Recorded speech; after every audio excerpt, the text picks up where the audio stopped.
fewer jobs than at this time last year. This is a larger jobs hole than at any point in the Great Recession. At this month's pace, it will take us more than 2 years to get to pre-pandemic employment levels, and it will take even longer at the average pace over the last 3 months.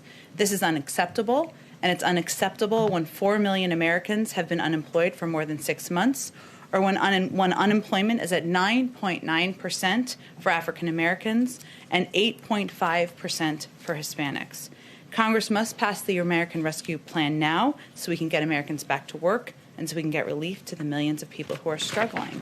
As you know, this afternoon, the President and the Vice President will receive their weekly economic briefing with Treasury Secretary Yellen, Chair of the Council of Economic Advisors Cecilia Rouse, newly confirmed, National Economic Council Director Brian Deese, and Chief Economic Advisor to the Vice President Mike Pyle. The economic team will provide an update on the jobs report released today, along with an update on unemployment by race and female participation in the workforce.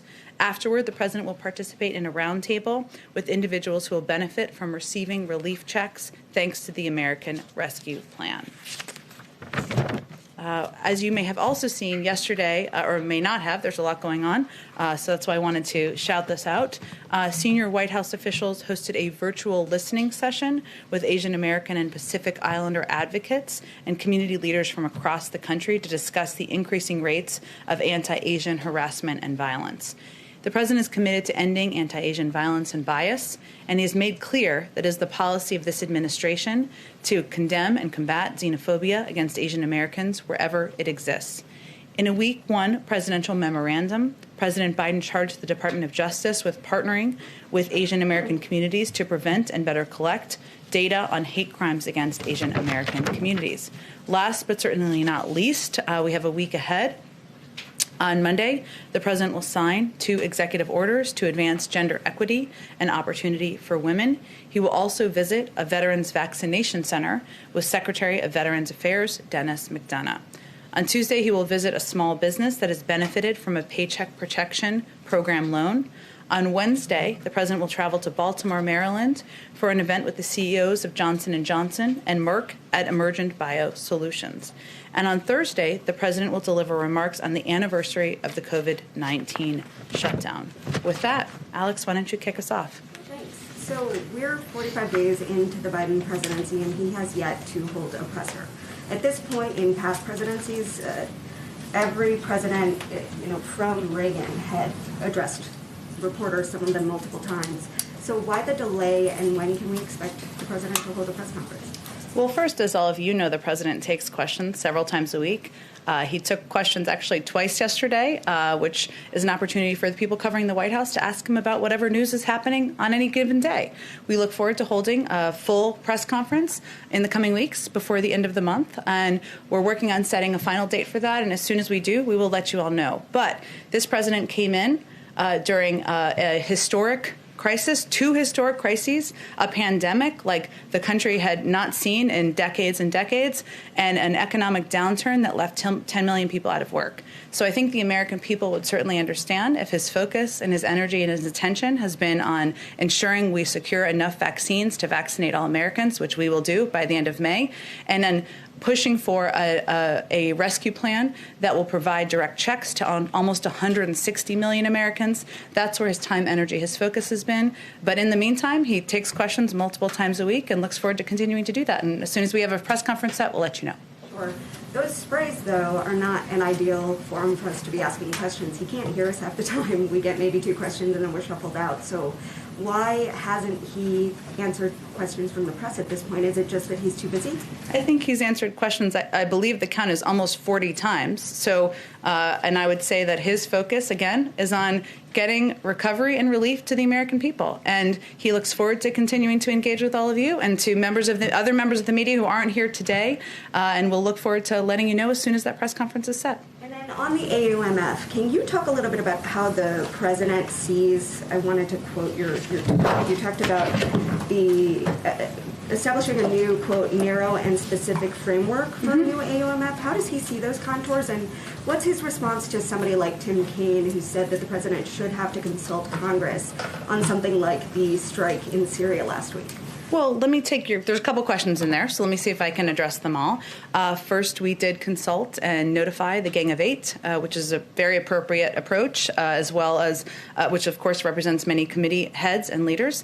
We then had ongoing consultations and briefings with members following the strikes, including classified briefings, which we offered quite broadly from the administration.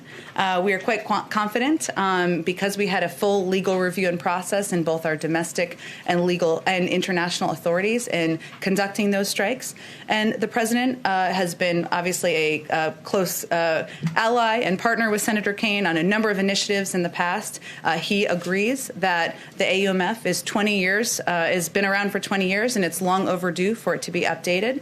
What our announcement was, or what our statement referenced, was a reference to, I should say, is an openness to having a conversation about what the scope of the narrow and specific framework should look like moving forward. So we want to have those discussions, and of course those will happen, most of them privately, and then we'll look forward to sharing with all of you what the outcome is. Sure, and then one more on the jobs numbers. One number that economists have highlighted as persistently problematic is the labor force participation rate.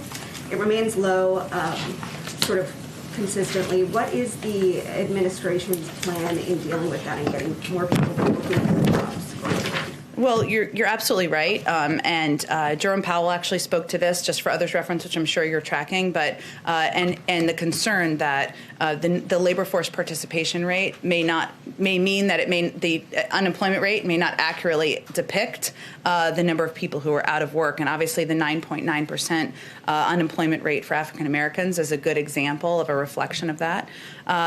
We are taking a across the board approach to ensuring we are helping people get back to work and get through this difficult period of time. Part of that, of course, is getting the American Rescue Plan passed to get people the relief and support they need as a bridge for this period of time. But the president has also talked about many components of his Build Back Better agenda, which we look forward to speaking to and in the future after we get the American Rescue Plan passed and the relief into the arms of Americans. And he believes there are a number of additional ways that we can help put Americans back to work, including good, clean-paying infrastructure, or clean-paying, well-paying, I should say. Sorry, it's a Friday. Well-paying infrastructure jobs that are good union jobs.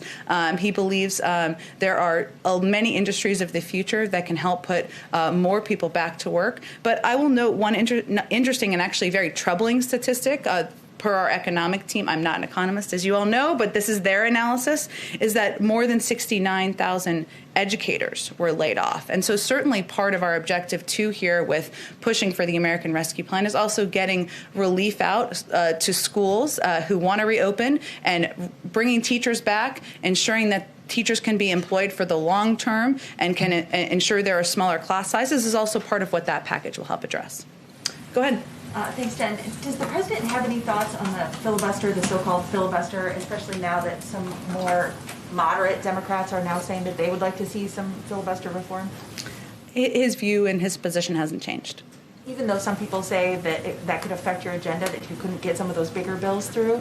Well, look, the president believes that infrastructure, just to keep with the theme, it is not infrastructure week, but he did just have the meeting yesterday, that infrastructure is a policy and a proposal he's long been a supporter of, as have Democrats and Republicans in the past. Even look at immigration reform. Immigration reform is an issue that many Republicans and Democrats who are elected have said and have supported in the past. The private sector has supported. He's a believer that there is a path and a way forward for Democrats and Republicans to certainly work together, and he's hopeful there's an opportunity to do exactly that. I know you're focused on the stimulus bill today, but is there a tentative plan for when we would see an infrastructure plan from the president? Again, as we've said in the past, and you gave me a little bit of an opening for this, but our focus is fully on the American Rescue Plan. We look forward to the president signing that into law, to relief and to checks going out to the American people, to funding going to schools so they can reopen, to more funding going out to get more vaccines in the arms of Americans. And his agenda and his priorities are not a secret, especially for those of you who covered the campaign. He talked about everything from infrastructure to doing more for caregiving, to doing more to help expand access to health care, doing more to address the tax system. Those are all components that are certainly under discussion, but we'll have more to say in the weeks ahead. Go ahead. Thank you, Jen. The White House Chief of Staff, Ron Klain, pointed out this morning that at the pace of today's jobs report, it would take until April 2023 to get back to pre-pandemic economic levels. So how much quicker does the White House believe the economy can recover to those levels with this $1.9 trillion package? How many more months or years does this buy? Well, don't take it from us. Take it from outside economists. And independent analysis shows that passing the rescue plan will create 7.5 million jobs in 2021 alone and get our economy back to full employment. Will help create those, I should say, help get our economy back to full employment 1 year faster. So it certainly will help expedite this effort and put more people back to work and pull us far ahead of that 2-year timeline that Ron Klain outlined. And then just on some of the compromises that we're seeing coming out of the Senate, the president agreed to limit eligibility for these stimulus checks. He is also now allowing these unemployment checks to be lowered from $400 to $300 a month, even though, of course, there is an extension there until September. But it seems like a lot of these compromises are tailored to the more moderate elements of the Democratic caucus. Is the president concerned at all about losing progressives once this bill goes back to the House? And is there anything that he's looking to do to cater to some of those more progressive demands?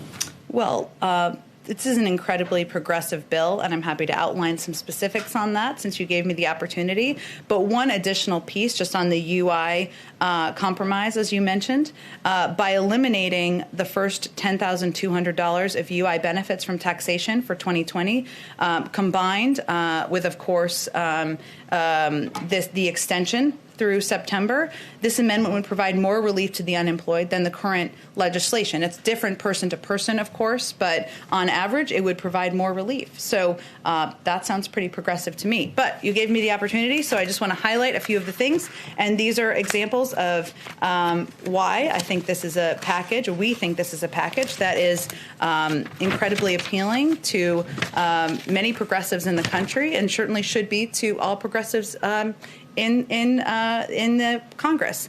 It cuts child poverty in half, in large part through a historic expansion of the child tax credit. 66 million kids will benefit from the expansion, and not only extends I already talked about that, so I'll skip that over that. It includes tens of billions of dollars for rental assistance and homeowners assistance, which will benefit lower income, disproportionately black and brown renters and homeowners. It includes money, as you know, to get shots back in arms so that kids can go back to school. Reopening schools and schools being closed has a disproportionate impact on lower income communities. Those are progressive proposals, progressive ideas, and $1.9 trillion package is certainly a progressive-sized package. And so we are certainly confident, hopeful and confident that we will be able to get support in the House. And then on the border, could you provide any more details about that trip planned by senior members of the president's team to the border? Who's going? Any more details you can offer on that? Sure. Well, again, as I like to say, there's a lot going on. So to catch people up who aren't following exactly what you're following, President Biden has asked senior members of his team to travel to the border region in order to provide a full briefing to him on the government response to the influx of unaccompanied minors and an assessment of additional steps that can be taken to ensure the safety and care of these children. Out of safety, security, and privacy concerns, the date and time of this visit will remain confidential, but the White House, and for now, but we will provide a full readout of the visit once it concludes. No details on who's going? I don't anticipate. We certainly will have those details to share with all of you once the visit occurs, but I don't anticipate us doing that in advance. I wonder, given some of the president's rhetoric on the campaign trail and as president and some of the policies that he instituted, including rolling back some of the immigration policies of the Trump era, is he concerned at all that some of his rhetoric and some of his policies may have, as well-intentioned as they may have been, inadvertently contributed to the rise in migrants that we're seeing at the border, in particular unaccompanied children? And does he have any intention to more forcefully tell those individuals that now is not the time to come, as the Secretary of Homeland Security said last week? Sure, and as the Secretary also said last week, was that last week? It feels, I'm not sure. Maybe it was I don't know. It may have been this week. As the Secretary said, this is a message we are conveying with every opportunity. from the president, the vice president, from officials in the region. And we're doing that with the full support, of course, of the Department of Homeland Security and resources that we have available. I will say that the big difference, which we certainly understand the outcome, may be an influx, as we've seen, of more children. If you were kicking children out, there's naturally by design, I'm no mathematician, but going to be more children who come in because we believe that policy was inhumane. And we believe that children who are under the age of 18 should be treated with humanity and provided safety while we consider what the process is moving forward. So we certainly have a different approach. We understand the outcome and the impact of that, but we are using every tool at our disposal, and we will use every official we can to convey clearly this is not the time to come. The majority of people who come are turned away. Families, adults. We're really talking about children, which is, I know, what you were referencing. But you do believe that there may be, that part of that rise is due to some of your policies and rhetoric of this administration. I certainly didn't say that exactly, but all I'm conveying is that obviously we're going to have more kids in the country since we have been letting unaccompanied minors stay, and the last administration immorally kicked them out, in our view. So go ahead. Jen, thank you. To follow up on a question I asked about these minors yesterday, Reuters is now reporting that Fort Lee is going to be used as a housing facility for some of these minors in Virginia. Can you confirm whether that's true, and if you are considering other military bases around the country? Well, as we've been talking about, obviously we recognize the challenge of having these unaccompanied children come across the border, and the influx that we're certainly preparing for and preparing to approach. So, of course, we have to look for facilities and places where we can safely and humanely have these unaccompanied minors. In the interim, that would be the decision of HHS. So I would send you to them, but I don't have anything to confirm in terms of additional facilities at this point. Got it. And I guess just to follow up on Jeremy, I think, well, I don't want to speak for him, but a lot of Americans are saying that, the surges are happening under President Biden's watch after he reversed some previous policies. So does the administration take any accountability for what's happening? Who are the Americans? Well, I know you don't want to answer to him, but the former president just released a statement saying that the Biden administration must act immediately to end the border nightmare that they have unleashed onto our nation. Former President Trump? Yes. We don't take our advice or counsel from former President Trump on immigration policy, which was not only inhumane but ineffective over the last 4 years. We're going to chart our own path forward, and that includes treating children with humanity and respect and ensuring they're safe when they cross our borders. Go ahead. Can I ask you about vaccine? Sorry. So the mayor of Detroit has turned away thousands of doses of the Johnson & Johnson vaccine. Mm-hmm. Do you think that Mayor Duggan is making a mistake? And what is the message to other state and local leaders who might be considering doing the same? Well, our message broadly is what our health and medical experts have conveyed, Dr. Fauci and all of our COVID team. There are 3 approved vaccines from the FDA. They all are safe. They are effective. They prevent severe disease and death. So anyone who is everyone in this country, I should say, should take whatever vaccine they have access to. As I understand it, the mayor was going to, our team has been in touch with the mayor. There was a bit of a misunderstanding. He was going to go out and speak publicly about accepting vaccines. So I'm not sure if that's happened yet, so I'd certainly point you to that. Thank you, Jen. Sure, go ahead. Thank you, Jen. Are there any discussions within the White House about reversing the policy of allowing all unaccompanied children into the United States? No. None at all. So I guess is the plan then to take in and safely and humanely find a home for an unlimited number of unaccompanied children? I think this issue requires us taking a step back as human beings and as mothers, of which I am one. I know there are many in the room or many at home. These kids are coming. They are fleeing prosecution. They are fleeing difficult circumstances in their home country. When they come here, all we're talking about here is ensuring that they are treated safely. They are not trafficked. They are not sent back on a unsafe journey. That's what we're talking about. When these kids come in, it doesn't mean they are ensured that they get to stay. They go through the processing system that everyone goes through, but we want to ensure that that is done by treating them humanely and with respect. Many of them will be sent back home eventually, but we're talking about how we treat them as they come in the country. Well, and I'm a mom too, so I certainly feel for all of these children that are fleeing very difficult situations in their homes to come here. But, you know, the fact remains, you have DHS projecting 117,000 unaccompanied minors by May. And, you know, that brings me to another question. You know, a lot of these numbers and this data, they're all coming from leaked documents from DHS, from HHS. Yeah.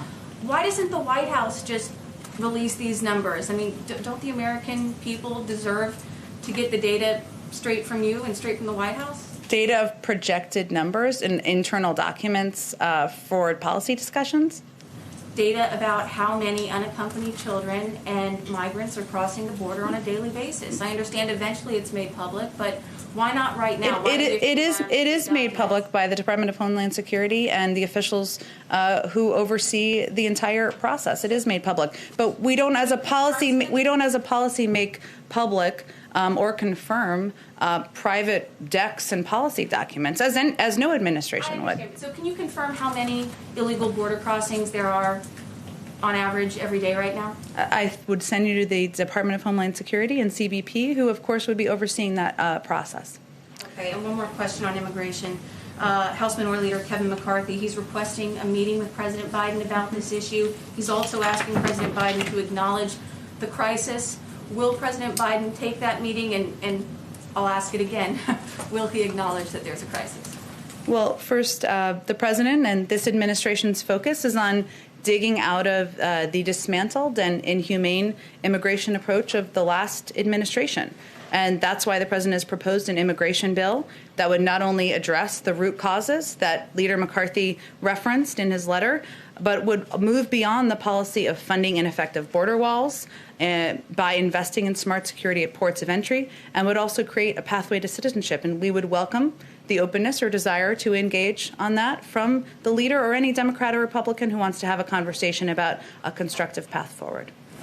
Go ahead. A couple of follow-ups, if I can. First, on the AUMF discussion. Right now there are two active AUMFs, 2001 and 2002. The president is in favor of replacing both of them with one, with two. What does that look like? He wants to discuss a narrow and specific framework moving forward. Obviously, it's outdated.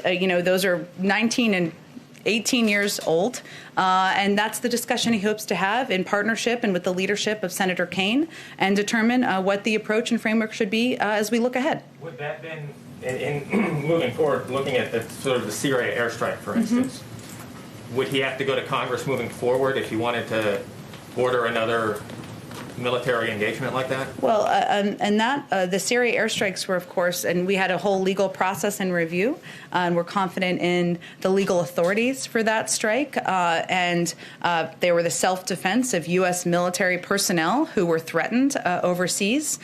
So, I will leave it to the discussion of the framework moving forward, but I would say that we are confident in both our approach and the authorities we had for those strikes. And one on infrastructure, if I can. Go ahead. I know you're focused on the COVID bill, but when the American Rescue Plan was first introduced, President Biden was very encouraged that there would be bipartisan support for it. It does not appear that there will be any bipartisan support for it. Republicans haven't voted for it yet.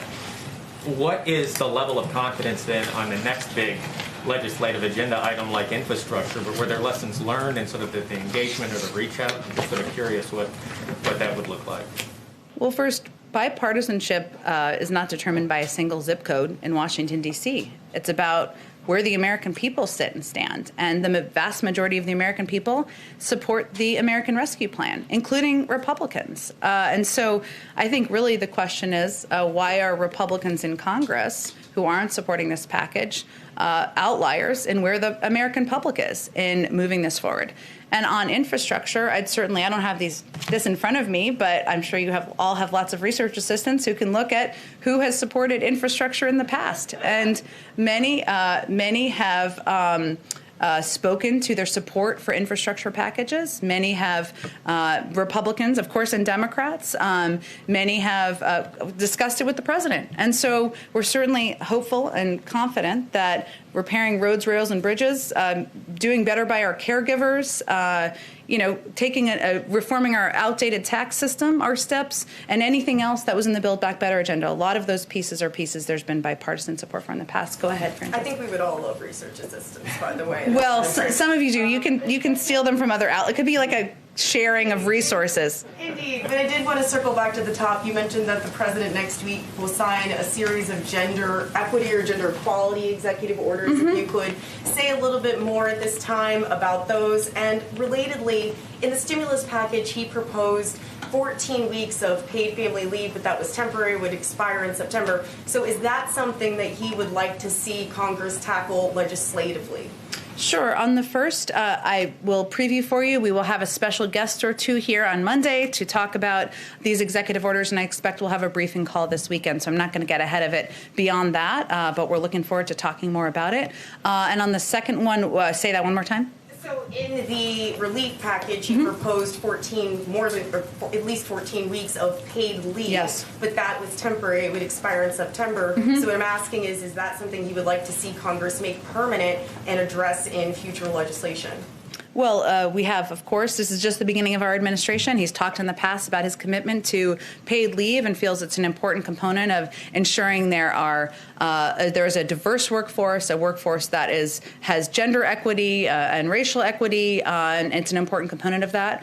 We don't know what next vehicles might look like, so it's a topic and a policy he remains committed to, but I'm not going to get ahead of where we are in the policymaking process. Staying on the stimulus package for a moment, the minimum wage, it won't be in there at this point, as we saw a little bit earlier on Capitol Hill. Senator Sanders was speaking to reporters, and he said, if anybody thinks we're giving up on this issue, they are sorely mistaken. If we have to vote on it time and time again, we will, and we're going to succeed. So does the president want to see Democrats vigorously pursue a minimum wage increase? And as we talk about what he'd like to see in the future, is this something that he'd like to see the House and the Senate take up immediately after negotiations on the stimulus package conclude?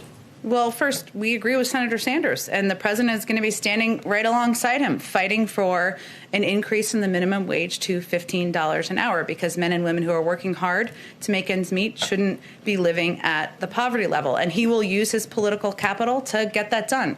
I don't have anything to preview for you in terms of the order or the timeline, but it remains a priority, and it is something that the president would like to get done and will use his capital to do. I'll also add, just you didn't ask this, but there's been a little bit of a rumor mill, so I'm just going to address it. Right now, as you know, we're focused on the American Rescue Plan, getting it through Congress, and the president and his team are not engaged in conversations or negotiations about lowering the threshold for the minimum wage. It's just to be crystal clear on that. Go ahead. Thank you, Jen. So just following up on Francesca's question, how will the president work to use his political capital to increase the minimum wage if there right now doesn't seem to be the votes in the Senate and he is not on board with abolishing the filibuster?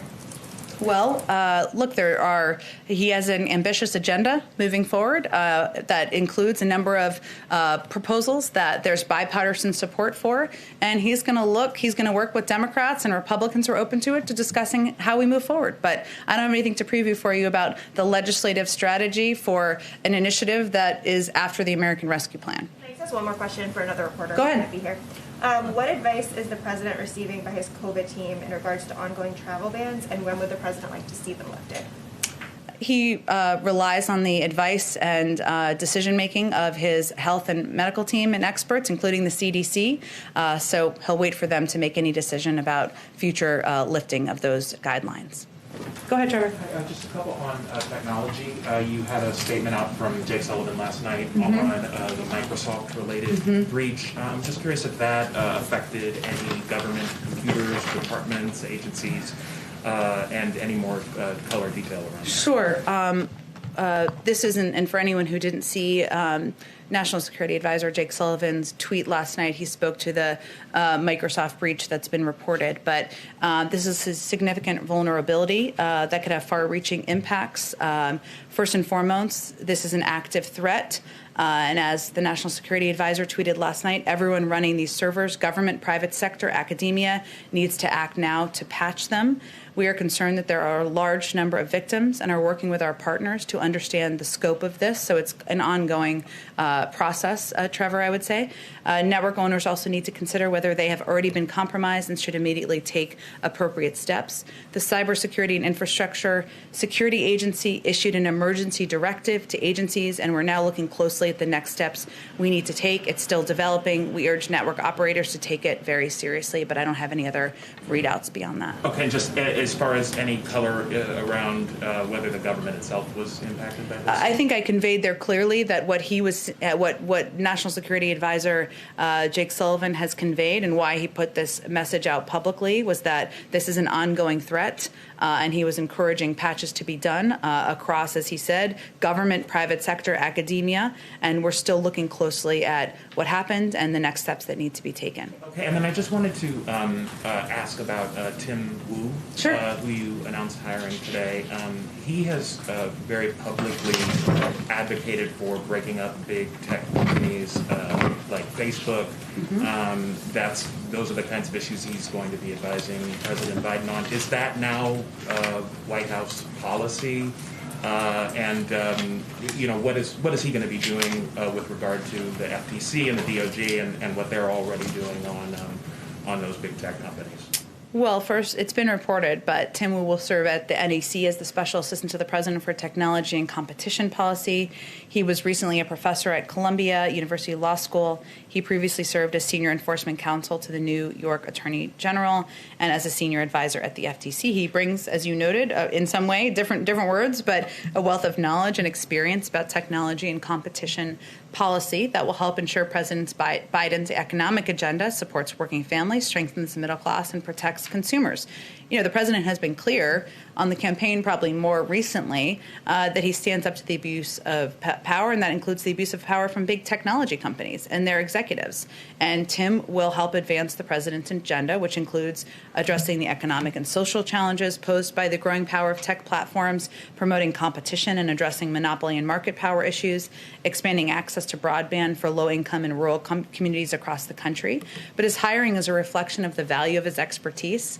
If the administration policy was determined by every person that was hired, we would have 400 different policies in each issues.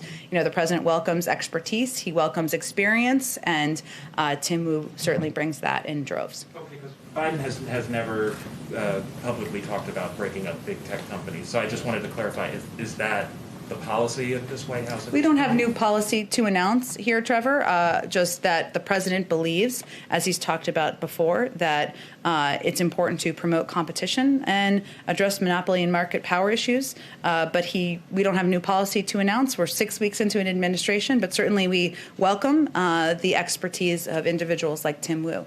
Go ahead. Thank you. Sorry. We can go to both of you. We're not in a rush. Go ahead. Okay, thanks. I will.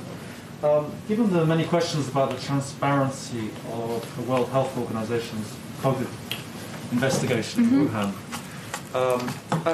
is there a point at which the president, who made such a priority of putting the US back into the WHO, will say, we're getting fed up, and actually go back a little bit towards former president's position, which is that the WHO was basically useless for the United States? Well, I would actually say that we're gratified that the WHO has determined to hold on releasing an interim report into the origins of COVID. That was a positive step, which was taken in part because of our involvement and engagement. In recent weeks, we have spoken with many international allies and partners who shared our concern about the ways in which early findings of the investigation had shared the same concerns. We feel this is an encouraging sign that U.S. re-engagement is already having a positive impact, and we rejoined the World Health Organization on the first day of the Biden administration so that the United States could once again lead in an international fora. So the president is satisfied with the way that whole report work is going ahead right now? No, it's not. It's not. They're holding on it. Right. So he's Is he satisfied or not with that? I would say he feels it's a positive sign, as I just said, because they're not releasing a report where we expressed concerns about the origin of the data, the lack of transparency, and that we felt it would send a negative message about, not a negative message, I should say, kind of the inaccurate message about the origins of the pandemic. And that engagement, that outcome, was in part because of our engagement. So when they put the whole thing out in the middle of March, what they're saying, is he confident that that's going to be the We'll real look at deal? the data in the report. We have long said we'd like to see the underlying data, but again, we feel the hold on releasing the interim report we were gratified by that step that was taken. Go ahead in the back. Thank you, Jen. Last week, you very kindly confirmed the President's very good relationship with Pope Francis. Today, the Pope is in the Middle East and has a meeting coming up with the Ayatollah El Sistani, someone, by the way, who's never met with an American official before. And my question is, does the President have any feelings about the Pope's meeting with the Ayatollah and his effort to push forward with a vision in that troubled part of the world for unity and warm relations between Shia, Sunni, and Christian? Well, I've not spoken with the President about his personal feelings about the meeting that they have today. As you know, broadly speaking, the President believes that the path forward is diplomacy, should always be led by diplomacy. But I don't have the details of their meeting, or I'm sure they may do a readout of sorts. And if so, we're happy to give a comment on it. The other thing is that as of March 1st, the Congress has not invited the President to deliver the State of the Union address, meaning he has so far gone the longest of any president in his first year without confirming a date for the State of the Union, with the exception of President Nixon in 1969. Well, a little bit of history, I like it. And who gave no address and waited until the following year.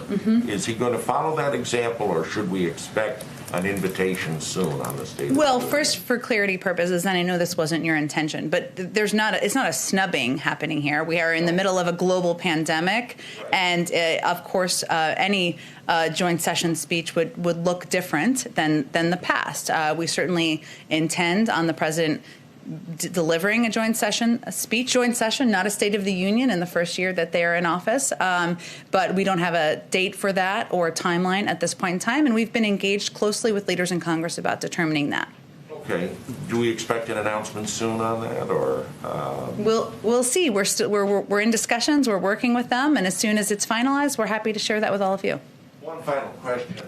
The Turkish publication, Duvar English, cited a Turkish businessman, I believe his name is, and I hope I'm pronouncing it right, Akim El Tapim, who said he is a friend of the Biden family and he's hosted one of the president's brothers on a vacation. It's interesting that the president, in all his calls to world leader, has not called President Erdogan yet. Does he plan to make a call like that, or is he going to operate with back channels to Ankara? I'm not familiar with this individual or this engagement, but certainly the President has many global leaders, world leaders. He still needs to call, and he will venture to do that in the coming weeks and months. So he will call President Erdogan? I'm sure at some point. Go ahead.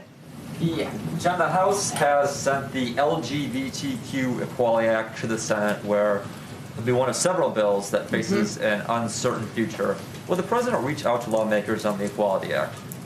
It certainly is a piece of legislation the President supports, as you well know, and he discusses a range of his priorities with members of Congress, the House, and the Senate, and I'm certain when given the opportunity, he will advocate for the passing. And I know you've been asked about the legislative filibuster in this briefing already, but I would like for you to address it as it pertains to this specific bill. Isn't there a reasonable expectation that if the President strongly supports this bill that you would want to welcome the end of the filibuster to see it get to his desk? The President's position hasn't changed. He looks forward to advocating for the passage of legislation that he supports and working with Democrats and Republicans to get that done. And finally, who at the White House is coordinating the approach to the Equality Act? Well, certainly our legislative team oversees the approach to any piece of legislation working its way through Congress, but they tap into resources across the building as would be expected. Is there like one person who is specifically charged with focusing on the legislative team? We just don't read out specific staffing responsibilities publicly, but I can assure you that with any piece of legislation, there are a range of individuals in the building who are asked to make calls, to write policy, to write talking points, to reach out to outside groups, and it's a coordinated effort internally. Go ahead. I have a question about vaccine diplomacy. Some European countries are turning to Russia and China for COVID-19 vaccine, including Hungary and Slovakia. Do you believe that by offering vaccine supplies, Moscow and Beijing are trying to help or divide Europe? And do you think that such offers should be accepted? Well, we'll leave that to individual European countries to determine, but I would say that we are concerned about the use or the attempted use of vaccines as a means of diplomacy by Russia and China. We, of course, support doing that through an international coordinating body like COVAX, which I know is not applicable to every country. And we, of course, want to work directly with countries around the world about how we can support their efforts moving forward. We understand that's challenging at this moment in time because the president's priority is ensuring every American is vaccinated. We'll have enough vaccines to do that by the end of May. Then there's, of course, a distribution process after that. But, that remains our priority here, but we look forward to remaining engaged through proper international coordinating bodies and directly with a number of these countries. May I follow up? Aren't you concerned that President Biden's America First vaccine policy actually gives opening to China and Russia and reduces U.S. influence around the world? Well, I would first say that we work with European countries and partners, Asian countries and partners in South America on a range of priorities and issues, whether it's security, whether it's addressing the threat of climate, whether it is economic partnership and relationships, and we'll continue to do that. We also have conversations about access to COVID, access to vaccines, and we'll continue to do that as well. That's something that comes up in a number of these diplomatic conversations. Right now, as you've noted, our priority and our focus is on ensuring the American people are vaccinated, and we have to take into account a number of factors, including the fact that we don't know which vaccine is most effective with children. That testing is still ongoing. We don't know the most effective as it relates to all the variants. That is still ongoing, but we are very open, and we will continue to have those engagements and conversations about how we can assist countries looking for vaccine supply. One more follow-up to President Biden's phone call with European Commission President today. Mm-hmm. Have they discussed restoring air travel between Europe and the United States? I know we put a readout of the call out. I'd have to talk to our national security team and see if that's something. If it was raised on the other end, we'd leave that to them. I don't think there was any intention of raising that from our end. So they may have more to speak to it from their end. Sorry. Go ahead. Oh, I'm sorry. Can we go to you first and then we'll come back? Yeah. Thanks. Just two questions. First, the president earlier this week in remarks to the House Democratic Caucus suggested that the White House under Obama didn't take enough of a victory lap following the 2009 stimulus. I'm wondering if you can just expand on what the White House plans to do differently this time, assuming the rescue package is passed in the coming days. Sure. Well, I was here during that period of time, and I would say that any of my colleagues at the time would say that we didn't do enough to explain to the American people what the benefits were of the rescue plan, and we didn't do enough to do it in terms that people would be talking about at their dinner tables. And that's one of the reasons we, of course, have been trying to break down the impact of the American Rescue Plan into the key components that will impact people directly. The direct checks, ensuring funding gets to help expedite vaccine distribution, and of course reopening of schools. But where our focus is on getting the package passed, and once it does, we look forward to taking some time using the president, the vice president, the first lady, the second gentleman begin to engage with and communicate with the American people about how the package impacts them and how how it will help them get through this difficult period of time. And then second on infrastructure, Representative DeFazio said after the meeting yesterday that there were discussions about how to pay for an infrastructure package. I'm just wondering if you can give us a little more sense of what was discussed yesterday. I don't have any more details. We don't even have a package that is being proposed at this point, and when we get to that point, I'm sure we'll have this discussion. Obviously, the president has talked in the past about different revenue raisers, whether it's rolling back certain tax cuts, but we're just not at that point in the internal policy discussions quite yet. Go ahead, Alexandra. Alexandra, I was looking at you. Sorry, go ahead. Okay, go ahead. Go ahead, Francesca. Two more questions for you, and then I'll be done. So earlier this week, Secretary Blinken had a call with Juan Guaido, who the U.S. recognizes as the interim president of Venezuela. Mm-hmm. President Biden has not yet made such a call. I know you said that he has a long list of foreign leaders that he'd like to call. He does. But at what point do you think that he might give Juan Guaido a ring? I just don't have anything to predict for you. And I will say, having served at the State Department before, sometimes a call from the Secretary of State happens before a call from the President. Not always, but I don't have a list of his upcoming calls planned for foreign leaders. Okay, and the other one was I wanted to ask about a campaign pledge that President Biden made. During the campaign, he said that he would direct $70 billion to HBCUs. So I was wondering if you could provide an update on that. Is there any executive orders or legislation in the works that would address that issue? He remains committed to supporting HBCUs and supporting them financially, but I don't have anything to preview for you in terms of policy. We are only 41 days in, a lot more policy making, some executive order doing to be done. Go ahead, and then we'll come back to you, Jeremy. Go ahead. John, a number of state legislatures are advancing legislation seen as imposing additional restrictions on transgender youth, including bills that would inhibit their ability to participate in sports and access transition-related care. One of such bill is on its way to the governor of Mississippi's desk, if not signed already. Has the president expressed any concern about these bills in the state legislatures? I would just say that the president's view is maybe not well known, but let me restate it here. I'm not aware of discussions directly with state legislators. If he had those discussions, you would likely know, I should say. But the president believes that trans rights are human rights. And that no one should be discriminated on the basis of sex. Not only is this the law of the land, it's his own deeply held view. The anti-discrimination executive order the president signed is focused on children being able to learn without worrying about whether they will be discriminated against. And this means not being denied access to the restroom, the locker room, or school sports. And him signing an executive order sends a pretty clear message to state legislators, to lawmakers about where he stands on this issue and what his position is as president. Okay. I mean, if you want to take We'll do two more. It's a Friday. Okay, and then Jeremy can wrap us up. Go ahead. Okay, thank you. Two questions about New York Governor Andrew Cuomo. The first is I just wanted to know if the White House had any sort of reaction to these twin reports in the Wall Street Journal and the New York Times that aides to Governor Cuomo had altered the report on nursing home deaths to hide a higher death toll. We've certainly seen those reports. Obviously, they're troubling, and we certainly would support any outside investigation, but those wouldn't be determinations made by us. Okay, and on the other controversy that Governor Cuomo's facing, the third accuser did a long interview on CBS News last night. I'm wondering if the vice president or the president watched it or heard about it.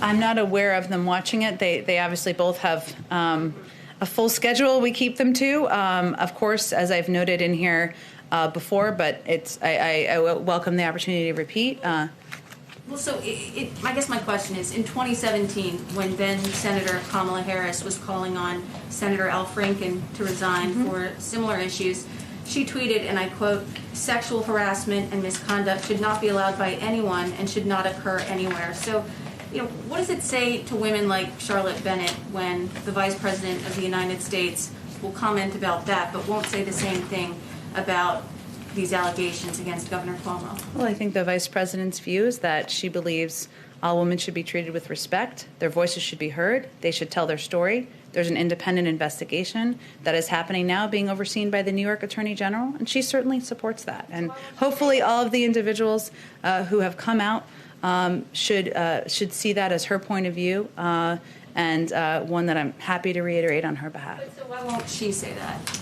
Again, I think I'm speaking on her behalf. This is the White House. That's the benefit of doing this briefing every day. Go ahead, Jeremy. Thanks, Jen. Just a couple more on the COVID bill. Since the president proposed that $1.9 trillion package, the national picture has changed in a few significant ways. This jobs report today shows the economy is recovering at a faster pace than anticipated. About 16% of Americans have now received at least one dose of the vaccine, and yet the president hasn't budged off that $1.9 trillion top line. Is he reconsidering that big number in light of these recent developments? Well, at the same time, 4 million Americans have been unemployed for more than 6 months. The rate of unemployment among African Americans is 9.9%, 8.5% among Hispanics. Without this package, 9.5 million people are out of work. At this rate, we would not hit the pre-pandemic unemployment rate for 2 years. If that's satisfying to Republicans in Congress, then certainly they can speak for themselves. But the president believes, and economists believe, and experts believe that in order to get this pandemic under control, in order to get people back to work, we need an infusion of this size package because the twin crises we're facing, that's what would meet the moment. And in terms of bipartisanship, obviously there are a few Republican senators who are still considering how to vote on this package. Senator Lisa Murkowski, chief among them in terms of somebody who might support this bill. So how much of a priority is it for the president to try and win over at least one of these Republican senators? And how much time and energy is he planning to put into that effort? Well, the president remains deeply engaged in getting this across the finish line. He takes nothing for granted, and I fully expect him to be on the phone through the course of the weekends with Democrats and Republicans as needed, just answering questions they have, addressing needs they have. Obviously, he had a number of people to the Oval Office just this week. So he takes... How much of a priority is it for him to get at least one Republican senator to support this bill? Well, I think the president's measure of success here is whether we get the package through so we can deliver relief to the American people. And we welcome the support of Republicans in the Senate. We're open to answering questions, to addressing concerns they have. But at the end of the day, our focus and the president's priority is on ensuring that almost 160 million people receive direct checks, that we are providing money to schools. By the way, polling this morning showed the majority of people supported that across the country so that they can reopen, and that we are ensuring we can get vaccines in the arms of Americans. We're still in the middle of a crisis. We're still in the middle of a war with the pandemic, and he welcomes their support, but his focus is on the American people. Thanks, everyone. Thank you, Jen. Thank you.